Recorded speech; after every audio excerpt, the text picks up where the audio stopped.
Well, we're here with David Danzmayr, who is Pro Music as music director and conductor extraordinaire, and you have a fabulous weekend of music lined up. Of course, the Requiem we'll talk about here in a minute, but you paired it with Osvaldo Goligov's 3 songs for soprano and orchestra. Yeah. What brought you to the point where you thought this is going to work together?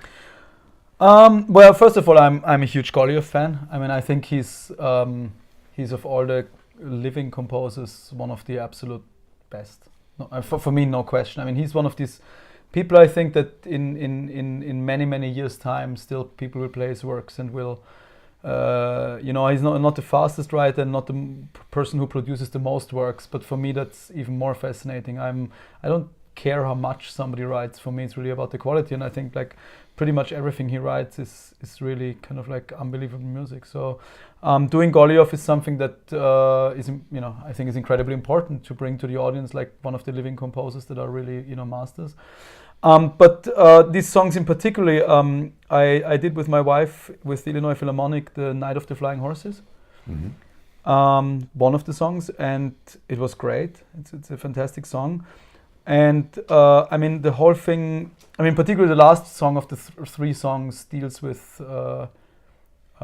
farewell and separation and, most likely death, loss, and it's very intimate. So from that way, obviously, it fits very well to the Requiem, but it's also the atmosphere of the songs. It's kind of like it's mellow, dark. Maybe not as dark as the Requiem, but in its own way, very deep. And it seems dark in a different way than because the Requiem is so big and so massive, but the Goliov is very intimate and very understated. Yeah, but I think the way that we will do the Requiem and the way that we set it up with Pro Musica is it will be less massive than it's often done. I think. It's very clear that Mozart conceived the Requiem as his own funeral work, and he was paranoid about it, and he actually thought, like, partly in time, and then he died while he wrote it. But in the time that he wrote the Requiem, he thought he was poisoned, and so, but it was seemingly a disease that he had. But the story, for example, of his wife taking away the manuscript from him and forbidding him to work on the Requiem, that's apparently a true story. So the movie Amadeus obviously deals with that, and it's, lot of it is fiction. But that part of the story that his wife thought the Requiem makes him sick, that piece actually makes him getting worse, and she took it away from him, and he actually did better while he was not writing it. But it's almost as though he sensed his own end. Yeah, very clearly in the end, the last things that he wrote on the Requiem, and generally, he was, like I said, he thought he was poisoned, he thought he was going to die, he was very, thinking about that, and being like, in this mood, obviously, but at the end, the last things that he wrote on the Requiem, he clearly knew that he's going to die, and he was feverish, and he was the state that he must have written parts of this work in, like indescribable, full of fever and shivering, and in his bed, and with the help of assistants and whatever, and then he died. The people that finished this, for Constanza to trust them to finish this piece of music, I'm sure she was desperate to get it done, but on the other hand, you don't just hand a Mozart piece to somebody and say, look, can you just make this sound like Wolfgang? I guess from her perspective, since Mozart was her husband, I think that she most probably glorified him less than many other people, as it is in marriage. Sometimes, right? You live with each other, so you see very much the human side of somebody. Sure. For her, it was incredibly important that this work gets finished, because she needed, the payment was as was not unusual at that time, half at the beginning and half on completion. But completion meant really completion. The Count didn't care that Mozart had passed away, or so. Completion meant that the work was finished. So for her, I'm sure it was, just out of practicality. And at that time in Austria, there was obviously not the social system that we have nowadays, you know, with a lot of protection. So she I think she really needed to make sure that the work gets finished somewhat timely in a timely fashion. Well, do you think? What do you think, Sussmayer, when he was handed this manuscript? I mean, do you think he was maybe a little nervous about trying to finish this, or had he worked with Mozart enough? I don't know. to Yeah, feel I mean, confident? he had obviously worked with Mozart. I mean, the first person who got handed the manuscript, the unfinished manuscript, was Eibler, and I mean, he clearly was up for the task, as you can see. I mean, he was. I think it's pretty much without doubt that Eibler was somewhat the better suited person than Sussmayer. But he kind of, what happened with Eibler is that he finished, you know, the parts that were most finished and like added some orchestration and just finished them. But he didn't somewhat feel up to the task. I mean, he kind of gave up in the middle, which is not unlogical in some way. And I think Sussmayer was the more person with less, you know, the more unscrupulous person who was just like, I can do it. I mean, he had also the advantage that, I mean, he made a copy, but he could base part of his judgment on what he kind of saw that Eibler had filled in. You know, on one hand, it took more work for him because he had to make his own copy of the manuscript and then write his own way of finishing the Requiem. But he could obviously already see some of the ways that Eibler had done things, and he chose to do things differently in some ways. But it most probably helps to have already see, you know, what somebody else had done partly. What do you think when you conduct this, or when anybody conducts it? Do you see where it starts to blend and then starts to disappear? Mozart's hand starts to disappear. I mean, what are some of the subtle things that maybe an audience isn't going to notice? I mean, it's such an incredible piece of music. Yeah, it's very difficult to say because, you know, the way that Mozart wrote was not completely.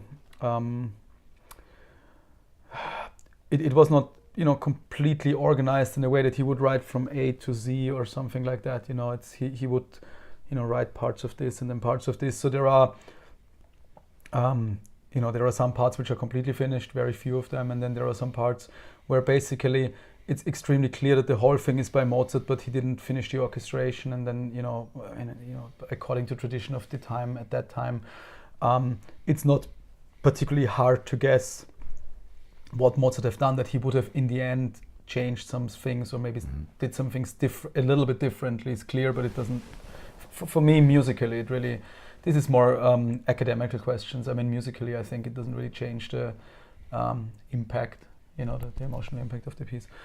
And then we come to the parts that, you know, Sussmayer basically wrote himself. Nobody knows how far sketches of Mozart went. You know, there are the Benedictus, for example, where I think Sussmayer most probably wrote pretty much by himself. But then you take the Agnus Dei, the second to last piece, and I mean, there is no way that was not like in some way concepted by Mozart, that he didn't find some sketches that sketched it out, because when you hear it, you know, the whole and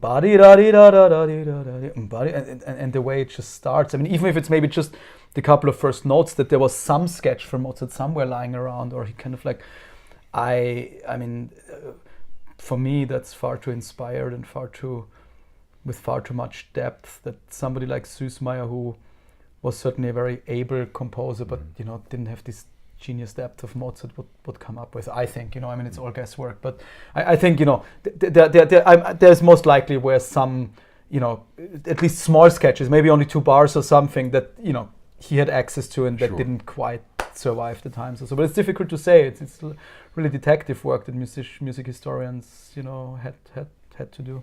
Well, they see Eibler and Sussmayer's handwriting intermixed yes, with these Mozart kind of things, and yes. which So helps in a that little way bit. you can tell, but in terms of like basic sketches, you know, that Mozart maybe just took some kind of page and just scribbled some things down and that didn't survive. Did Sussmayer have access to that in the form that they existed? Yes, but you know, in these kind of like totally rough sketches that maybe were just thrown away afterwards or whatever, we don't know how much of these existed. You know, that's very difficult to say. And of course, you grew up in Salzburg, and Mozart is just part of life there. So when you were preparing to approach this, does that color the way? I mean, the way you approach a piece of music like this, the fact that you're surrounded by it so much? Yeah, absolutely. First of all, the Requiem gets played very often in Salzburg, and on the day of Mozart's death, I think I mean, what I think, I mean, it gets played every year, and it gets played in the churches, and so it's a work that, you know, despite the darkness, or maybe because of the darkness, I mean, you know, I always tell people when they, you know, ask me about my home country, there is an absolute fascination, even more in Vienna than in Salzburg, but generally there's an absolutely fascination with death and a certain morbidity in society. I mean, you listen to the music of people like Mahler, so, and it's all there, you know. Can only write something like this in Austria, really. It's people are. It's a strange country, you know. Don't get me wrong. I in some ways I adore my home country, but there is a certain negativity to things. I mean, I was just like 2 weeks ago in Vienna, and I couldn't believe the sheer amount of negativity that people just exude there, kind of by natural. Coming out of their it's just like, it's not that they are particularly. Yeah, I mean, it's just a certain atmosphere that's there, and but also, I mean, like walking through the streets in Salzburg in snow and darkness in the winters, and you're still surrounded. I mean, you're basically surrounded in the center by exactly the same buildings that Mozart was surrounded. You know exactly how that city looked, from the cathedral to the residence to the place, you know, public places and everything. It's nothing has changed. I mean, you know, no wonder Mozart's birthhouse is still there as well, and so it's nothing has changed.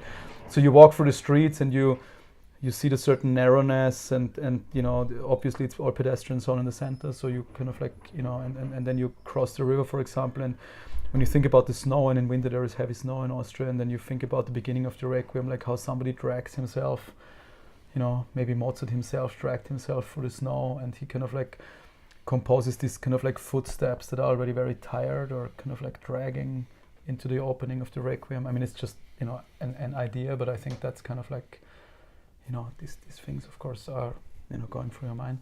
Wow.